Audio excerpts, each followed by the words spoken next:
Chaos Theory Season 2 is here, and I've seen it. Here's your lowdown on the second season ahead of its October 17th release. Don't worry, I won't be talking spoilers in this video. Firstly, I want to touch on story. Season 2 does a great job of taking us on a journey which picks up seamlessly from the first season. We have a two-branch narrative throughout a lot of this season, and it sets up more of the world as we know it post Jurassic World Fallen Kingdom, exploring some of the interesting grey area that is pertinent to that world. When these two branches eventually collide, it's fair to say that there is both drama and also some shocking decisions that you might not be expecting. Tone is something which is handled incredibly well throughout this story and throughout season 2 more broadly.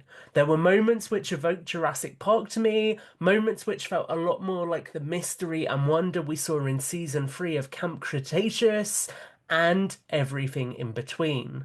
The show continues to do a great job of exploring deep and meaningful concepts, and there's also some very Crichton-esque scientific developments in the second season, which I think fans will get a kick out of, particularly if you've read some of his novels.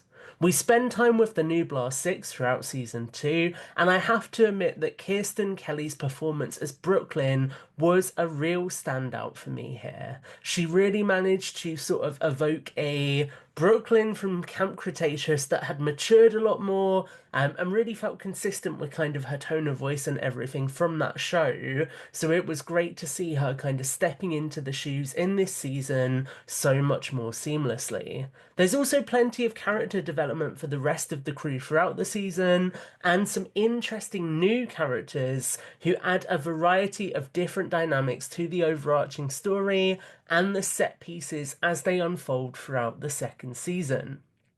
Dinosaurs a dime a dozen here. It's Jurassic. What would you expect? If you've seen the trailer, you'll know that we get the Suchomimus making an appearance here, but we also get really cool encounters between dinosaurs and other animals in the ecosystem. And this is something I enjoyed as it felt like it built on the post-credit sequence from Fallen Kingdom with the Rex in San Diego Zoo really nicely. We also get a unique dinosaur in this season, and this animal has some incredibly cool attributes. But you're gonna have to uncover that one for yourself when you watch the show, because I can't say anything more about it yet. That's definitely something I don't want to spoil. Locations are also a very important part of season 2, and it becomes more of a globe-trotting affair as we go on throughout. There's a couple of unique locales that I really didn't expect to see, so it was cool to see them added to the mix. And I also loved how, much like sort of season 1 of the show, we got much more of a flavour of the events that happen around the films in terms of the other things that are happening in this world.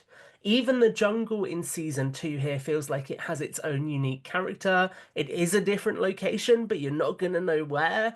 But it's still fundamentally a jungle. But the design work here makes it feel different and distinctive from Isla Nublar, so it immerses you in a new environment, which is really nice.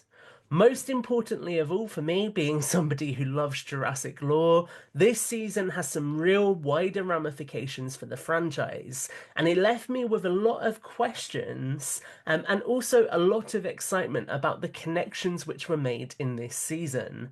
If you've been craving a cinematic universe which feels more connected, those of you who listen to Brad and I's content will know we talk about this all the time, then this season makes some really serious progress in offering us this. If it's not obvious, I loved season 2. The cast and the crew working on this show clearly put so much energy and love into crafting a compelling narrative, whilst also peppering it with plenty of smaller details which show that they are true fans of the franchise. There is one moment which really made me laugh, which is a clear reference to the JP3 Spinosaurus, and other things like that just really show how much these people get this franchise and care about doing this show right. I'm always really nervous when a series series like Chaos Theory has had such a great first season, as I think it can be really hard to kind of follow in the shoes of that and do something that feels tonally consistent. But this show really manages to stick the landing. I cannot recommend season two of Chaos Theory more. Sure, there are a couple of silly moments, but for what this is more of the deep and rich Jurassic tone that many of us have longed for, and in my opinion, you cannot go wrong with that. Season 2 releases on October 17th. Huge thanks to DreamWorks Animations for early access. Make sure to check out all of our content, interviews, and deep discussion on the Jurassic Park podcast.